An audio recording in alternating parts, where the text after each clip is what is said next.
We are once again that breaking news in Broomfield following an active shooting situation at the Arista Flats Apartments on Central Court near the First Bank Center. Right now they are giving a press conference with an update on the situation. Let's listen in. Lett. I'm the public information officer with the Broomfield Police Department. So a little bit about what happened this morning. About 6:34 this morning, officers were called to the Arista Flats Apartments. That's what you can see behind us in the distance, surrounded by that crime scene tape, for a disturbance. When they got to one of the units inside the apartment, they heard a male making threats, and shortly thereafter they heard gunshots. It became very, very, very unsafe for those officers within minutes, as he was shooting not only at surrounding units, but also into the parking lot. That is why we called it an active shooter situation, as there were a lot of people that were in danger. An emergency reverse notification in Broomfield, we have a lookout alert system that was immediately sent out to residents and people in the surrounding area, asking them to shelter in place. You do have to sign up for that, so we did get some questions from residents. I'll make sure I put that out on our social media later today, because it was such a dangerous situation and because he was firing rounds at surrounding units and into the parking lot. SWAT responded along with crisis negotiations. We had response from other surrounding law enforcement agencies, including the Boulder County Sheriff, Westminster, Douglas County, and North Metro Fire. We staged medical and then just basically worked on communicating with this gentleman. It was a male suspect in the apartment, and working to get inside. We did not know how many people were inside the apartment with him. We knew at least one person from what we were hearing, but we did not know how many other potential hostages there may be. The good news is we were able to take that suspect into custody about 30 minutes ago. Officers were able to breach that apartment door. They were able to make forced entry and take that suspect into custody. I can confirm he and one female victim have been taken to a local hospital. I do not know the extent of their injuries at this time, so waiting for updates on that. But we do have one person in custody, and we had one other person, a female, inside that apartment. She is the victim. She was the hostage in this situation. What was the extent of her injuries?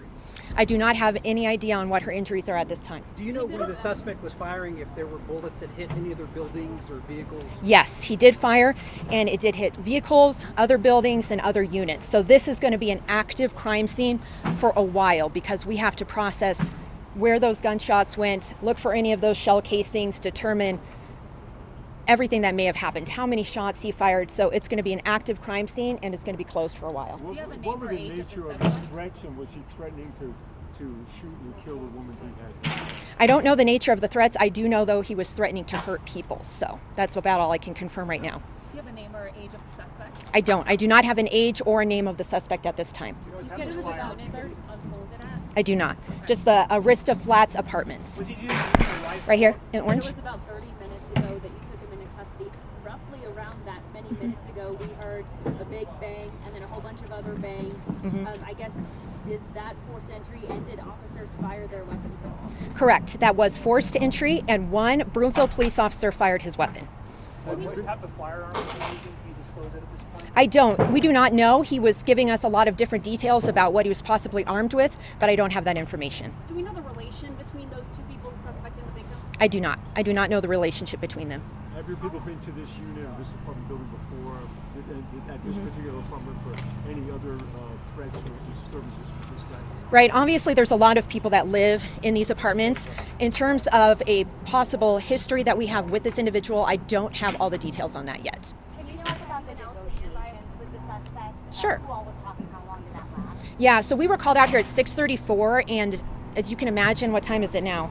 10:34, so it's been almost 4 hours. We start negotiating with the suspect, in this case, within 30 minutes. I mean, we were there communicating with him. Yeah, can you tell us what that Just one sec. I'm going to say that again. Obviously, it's been 4 hours. It was about 3.5 hours that we were in communication one way or the other with the suspect. So crisis negotiations, SWAT, surrounding law enforcement agencies, just trying to figure out, of course, the best way to resolve this as safely as possible. Sorry. You're okay. Quite a few of us remarked that we had not seen that device, if you will, that front end loader with the shield brought up to the apartment and used by your people. Do you have any description, any knowledge of that and Sure. its purpose and how it was used in this case? Sure. So I know that we had our Bearcat on scene, which is our SWAT vehicle. I am not well versed, I'll have to admit, on all of the other surrounding law enforcement agencies, different vehicles, but I can find that out for you. Do we know if anyone else in the nearby units is injured or shot? At this time, we do not have any reports of any other people being injured in any of the other nearby units. So we did put that reverse notification out, and we did do limited evacuations as safely as we could. Of course, we have to keep in mind the safety of officers and the safety of the residents, so trying to get out those who need to be evacuated and then telling others to shelter in place. We also put one school on secure, Jefferson Academy. It is not in the neighborhood, but it is close by. We did that out of an abundance of caution. That's very normal. Nobody was coming or going for probably about 2 hours. And why were they taken to the hospital? They were injured, so I'm Were not they going to shot? comment on the injuries at this time. But you don't know if they were injured by shrapnel or glass? I do not. I'm not in a place that I can talk about those injuries right And now. What about the seriousness of the injuries? I don't know that either. You said that he fired at other units in the parking lot, but Mm-hmm. he was trying to fire at officers. He was aiming for our officers as well. That is why we called this an active shooter. I got a lot of questions from the media initially. Is this a barricaded hostage situation or is this an active shooter? And initially it was both. I mean, we had somebody who was actively firing at our officers, other units, so a lot of people were in danger. I don't know if you said this at the beginning, but did someone from that unit call 911, or was it someone else that reported shots fired? It was a call that came in for a disturbance, so somebody nearby that heard yelling. You said multiple people were evacuated. How many do you know? I don't have a number for you, yeah. Do you have an approximate number of shots that were fired? I know you can't get specific right now, but general amount of shots. I don't know how many shots were fired exactly, but I will tell you they were fired sporadically throughout the process. So we wouldn't hear them for a while and then another shot would be fired. So it wasn't all at once. And what were the loud booms? Were those flashbangs? I don't have the details on that yet because I haven't been briefed by our SWAT team. Most likely something like that when we make a breach, but once I get those details, I will share them on social media. Were any police cars hit by gunfire? I do not know. Neighbors were hit by the bullets when it all unfolded, when we heard the loud bang, several gunshots. What should those neighbors do if they do have damage to their window? Should they contact you? Yes, so if you had any damage to your unit, officers, investigators will, of course, be coming to you. It's part of the investigation. So they'll be coming to look at what was damaged, shell casings, all of that. So just sit tight. Investigators will be in touch with you. Of course, I'm sure they already are if they were evacuated, but we promise that we'll be in touch with everybody that needs to be part of this investigation.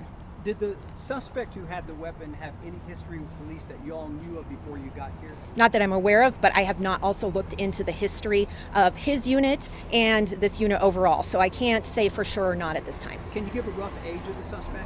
I do not have that. You mentioned that like a reverse notification was sent out, and that some people might not have gotten it because you do have to sign up. Is there a better way to? Because you said it was serious and not an active situation, and people were just wandering around, maybe pulling up in their cars in that parking lot that was being fired at. Is there a way to better get that information out there, or? So the question was about the reverse notification system. In Broomfield, we use a system that's called Lookout Alert. You can find it at broomfield.org. That's the city's website. And the best thing to do is just take a few minutes to go on that website and register your cell phone number. Also put in a perimeter of where you live or may you work, or where you may work, excuse me.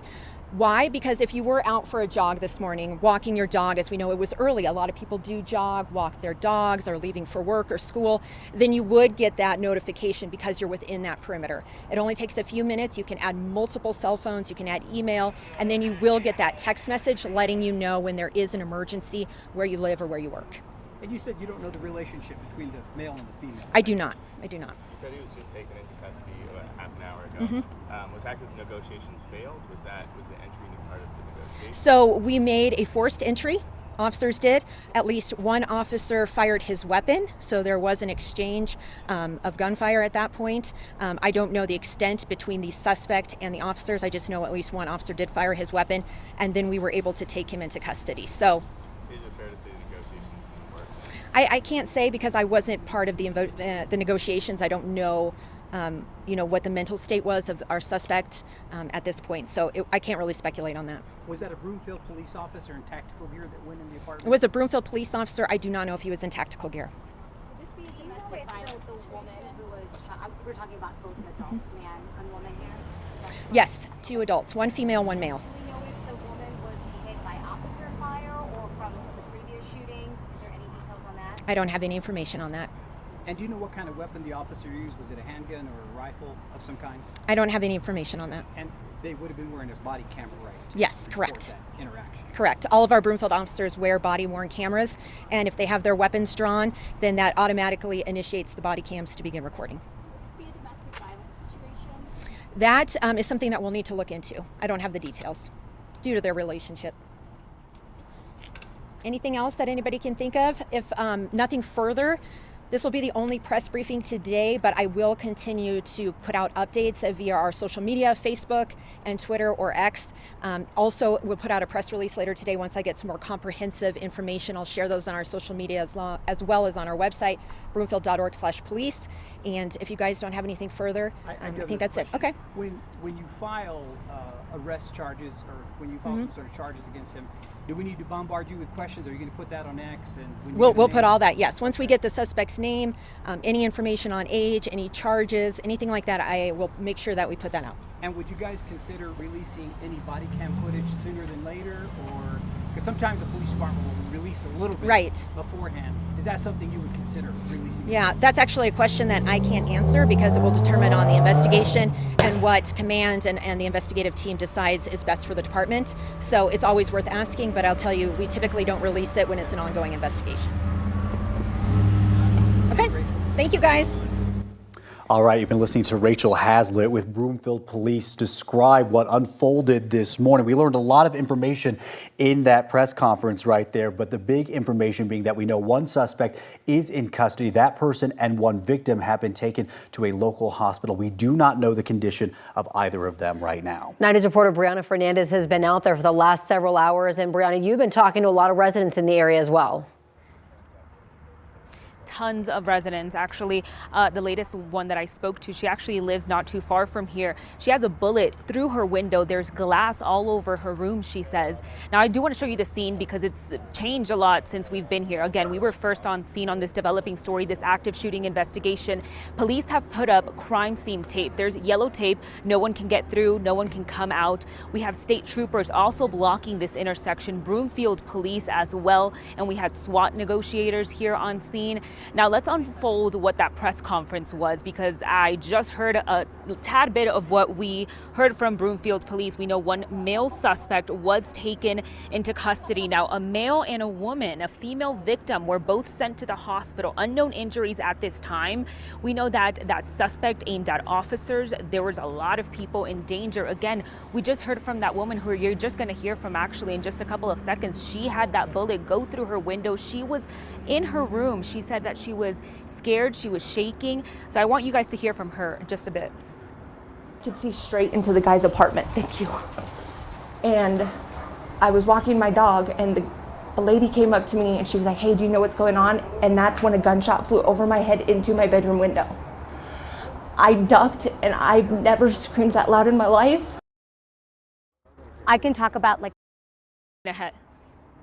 When I was talking to Heather, she was shaking. Everything had just happened. She was told that she needed to leave her apartment. So of course it was a very scary situation for a lot of residents who live here at the Arista Flat Apartments. Again, that first call came in just before or around 6:30 this morning. We arrived on scene about 45 minutes later, and we were the first crew on scene giving you the latest updates both on air and online. I know our Anusha Roy, she's going to break down what the press conference was between that suspect, that female victim that were sent to the hospital. For now, I'm live here in Broomfield. Brianna Fernandez for 9 News. I'm going to send it back to you guys in the studio. And Brianna, we appreciate your great reporting throughout the morning on this situation and for this latest update. Thank you.